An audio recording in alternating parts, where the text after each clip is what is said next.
እስልምና እውነት እንደሆነ እኔም አውቃቸው አሉ መጥቶ ያናገሩኛሉ። እስልምና እውነት እንደሆነ አውቀው ግን የሆነ የሚፈሩት ነገር አለ ለነሱም፣ እንዲሁም ደግሞ ገብተውም ደግሞ እንትን ላይ ያሉ ፊትና ላይ ያሉ ሰዎች እነዛ ሰዎች አጥቷለህ የሚል ጥያቄ ነው።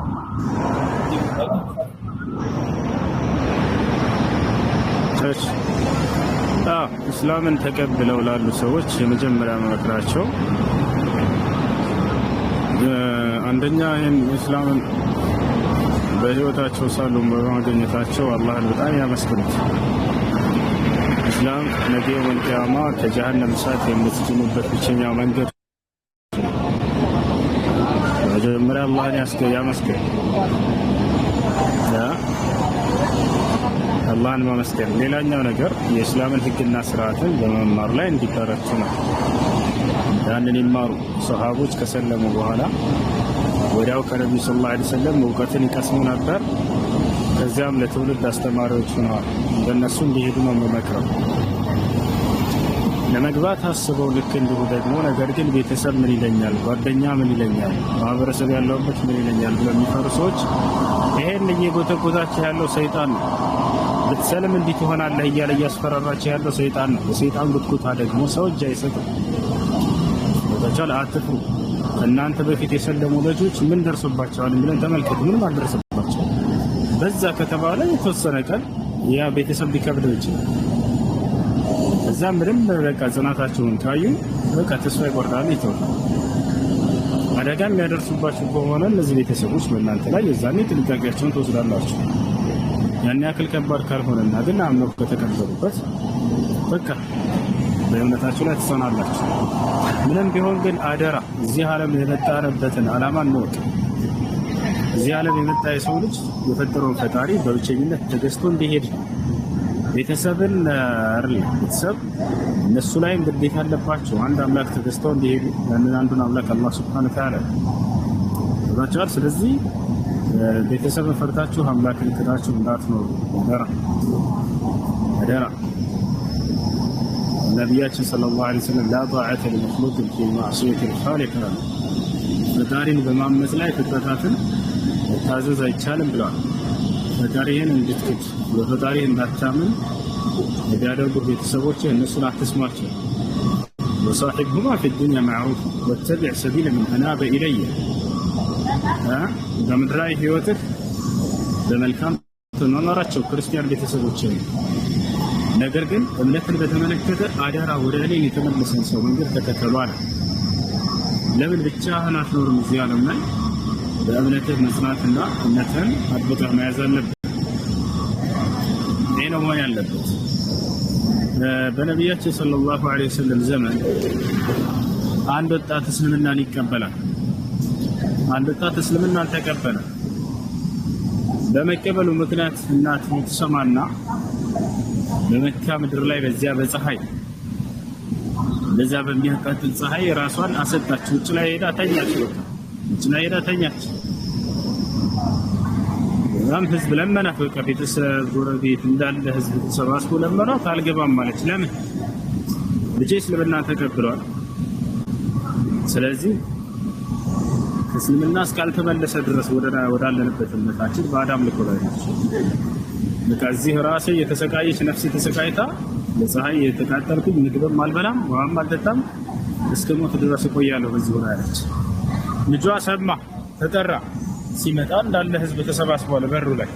ምን ሆናቸው ነው ሲላቸው በጣም ይወዳታል። ደግሞ እንደሚወዳትም ታውቃለች። እናትህ ማመንህን መስለምህን ሰምታ ራሷን በዚህ በፀሐይ ላይ ያስተታለች። ልጄ ወደ እምነቱ ካልተመለሰ ወደ እምነታችን ካልተመለሰ እስልምናን ክዶ ካልወጣ ወደ ቤት አልገባም፣ እስኪሞት ድረስ እዚሁ እቆያለሁ፣ ምግብም አልበላም ውሃም አልጠጣም ብላለች አሉት። እማዬ አላት፣ ቀረበና በጣም ነው የምወድሽ አላት። በጣም ነው የምወድሽ፣ ነገር ግን አላት አይደለም አንድ ነፍስሽ እንደዚህ ተሰቃይታ እስክትሞት እያየሁኝ 100 ነፍስ ተሰጥቶሽ እያንዳንዷ ነፍስሽ አይኔ እያየ እየተሰቃየሽ እየሞትሽ እየተረሳሽ እየሞትሽ 100 ጊዜ ባይ በፍጹም እኔ ከኢስላም አልመለስም፣ ተስፋ ቁረጭ አላት። በጣም ነው የሚወዳት፣ ነገር ግን ከአምላክ በላይ አትመችም። የፈለገ የዚህ ዓለም ሰው ጠፊ ነው ያ ጀማዓ። ይሄን አስቡ። ሁሉም ወደ አፈር ይገባል። ሁሉም ከምድር በታች የሚሆንበት ጊዜ አለ። ያሰቃያችሁ ውስጥ የተወሰነ ጊዜ ነው። እነዛ ለፈርዖን ሊደግሙ የሄዱት ደጋሚዎች የሙሳንና የሃሩንን ተአምር ባዩ ጊዜ ተደነቁ። ከአምላክም ዘንድ የመጣ መልእክተኛ መሆኑን ሙሳን አረጋገጡ። በቃ ተማመን የፈርዖን ግፍና በደል አልከለከላቸውም። ቃሉ አመና ቢረቢል ዓለሚን፣ እነሆ በዓለማቱ ጌታ አምነናል አሉ። ረቢ ሙሳ ወሃሩን፣ በሙሳና በሃሩን አምላክ አሉ። ፈርዖን ዛተባቸው። ቃለ አመንቱም ለሁ ቀብለ አን አዘነ ለኩም፣ እኔ ሳልፈቅድላችሁ አመናችሁበት ሙሳ? ኢነሁ ለከቢሩኩም አለዚ ዐለመኩም ሲሕር፣ እርሱ ትልቁ ድግምትን ያስተማራቸው አስተማሪያቸው ነው እንዳውም ብሎ ከተፈበት በሙሳም ላይ በርሳቸው ነው። ፈለኡቀጢዐነ አይዲየኩም አላቸው፣ እጆቻችሁን እቆርጣችኋለሁኝ አላቸው። ወለኡሰሊበነኩም ፊ ጁዙዕ ነኽል፣ በቴምር ግንድ ላይ እሰቅላችኋለሁኝ፣ እጆቻችሁንና እግሮቻችሁን እቆርጣችኋለሁኝ አላቸው። ዛተባቸው። ግድያ ሲዝትባቸው ምን አሉ? ኢና አመና ቢረቢና ሊየግፊረ ለና ኸጣያና ወማ አክረህተና ዐለይሂ ሚነ ሲሕር ወላሁ ኸይሩን ወአብቃ ፈቅድ ማ አንተ ቃዲን ኢነማ ተቅዲ ሃዚሂል ሐያተ ዱንያ። የፈለግከውን በእኛ ላይ ማድረግ ትችላለህ። አንተ የፈለገ ብታደርግ በዚች በቅርቢቱ ዓለም ላይ ብቻ ነው ልትጎዳን የምትችለው አሉት። ይህንን ቃል በደንብ አድርጋችሁ አስተውሉት። የፈለገ ብታደርግብን በዚህ በምድር ላይ ብቻ ነው አለቀ። እዚህ አልፋል። በቃ በሞት የምትገላገለው ነገር እዚህ ዓለም ቅጣት የፈለገ ቤተሰብም ቢያደርስ ነው። የቀጣዩን ዓለምስ አላህን ክደህ ከሆነ በፍጹም ሞት የለበትም። ቀጣዩ ዓለም ላ የሙቱ ፊሃ ወላ የሕያ አለ። ስለ ጀሃነም ሲናገር በቃ ህይወት አለውም እንዳይባልም አይሞትም ማለት ለዘላለም እየተቀጣ ይኖራል። እና ለማንኛውም በትንሣኤ ቀን ከአምላክ ፊት መቆም አለ፣ መጠየቅ አለ። የዛኔ ላለው ሰው ይዘጋጃል እንጂ ከወዲሁ ለአምላኬ ምን አዘጋጅቻለሁ፣ ምን እመልሳለሁ፣ እርሱም ክጄ ኑሬ የሚለው ሊያስጨንቀው ይገባል እንጂ ቤተሰብ ምን ይለኛል፣ ጓደኛ ምን ይለኛል ብሎ በፍጹም አምላክን አይካድም። ሰማይ ምድር የሚፈጠር አምላክ እስኪ ቀጥ ብላችሁ ተመልከቱ። ይህን የሚመስል ሰማይ ፈጥሮ ምድርን ፈጥሮ ሁሉን ጸጋ ሟልቶ ይህ ዓለም አምጥቶ አንድ ያጓደለብህ ነገር የለም።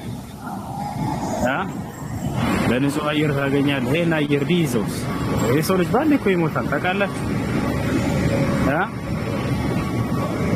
ይሄን ሁሉ ጸጋ ሟልቶ ፈጥሮ ምን ብሎ ይሄን አምላክ መካድ፣ በሱ ጸጋ እየኖርን በሱ ኒዕማ እየኖርን ይሄ ከባድ ታቻል። እና አጠቃላይ ቤተሰብንም ሆነ ምንም አይነት ነገር ሳትፈሩ ለቤታችሁ ለአምላክ ለአላህ ሱብሓነሁ ወተዓላ ታማኝ ሆናችሁ እችን ዓለም መሰናበት አለባችሁ።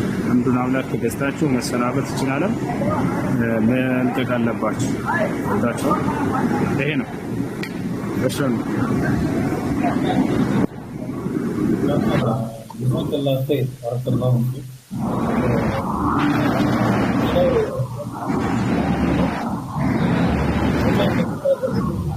በየጉልቱ እናቶችን ሳይቀር እየረበሹ ያሉ ሰባኪ ብለው እየዞሩ ያሉ ፕሮቴስታንቶችን ናቸውን ሰዎች የሚያጠናክሩ ያጋጥሙን ያለብን ወይም መጠየቅ ያለብን 3 ጥያቄዎችን ብትነግረን አብዛኛው ሰው እንደምታውቀው ለባሌ ቦታ ላይ ምንድን ነው ትዕግስት ኖሮት ሰው ኖሮት ሲሪየስ የሆኑ የዲን ጉዳዮች ላይ መወያየት መጠየቅ መማማሩ አይኖርም። ትንሽ አለ አብዛኞቻቸው ጋር ግን ነገር ነው እና በሱ አጋጣሚ ይህም ጥያቄ አስፈላጊ ነው። በጣም ጥሩ ነገር። እንግዲህ በየመንገዱ ላይ ፕሮቴስታንት ሰባኪዎች ሊያገኛችሁ ይችላሉ ነው። የዛኔ እነዚህ ሰዎች በሚያገኙን ጊዜ 3 ጥያቄዎችን ስጠን፣ 3 ሀሳቦችን ስጠን፣ እነርሱን አፋቸውን የምናስይዝበት ለሚሰብኩን ሰበካዎች የሚል ነው። አይሰማም እንደ ልጆች ስለምን ባዳምጡ። ይሄን ለማወቅ መጀመሪያ ምንድነው የሚያነሱት ሀሳብ፣ የሚጠይቁን ጥያቄ ምን ሊሆን ይችላል የሚለው ቀድማችሁ ማወቅ አለባችሁ። ማንኛውም ፕሮቴስታንት መጥቶ ኢየሱስ ክርስቶስ ጌታ መሆኑን እንዲሁም ደግሞ አዳኝ መሆኑን ተቀበል ይልሃል አይደል? አንደኛ ጌታ መሆን አንተን ሊያድን እንደመጣ አዳኝ መሆኑን ተቀበል። ስለዚህ አምልከው ይልሃል። እነዚህ ሶስቶቹ ነገሮች እሺ ጌታ ወደሚለው ለቀጥታ ጌታ መሆኑን ኢየሱስ ክርስቶስ ጌታ ነው ሲል ጊዜ መጀመሪያው ያ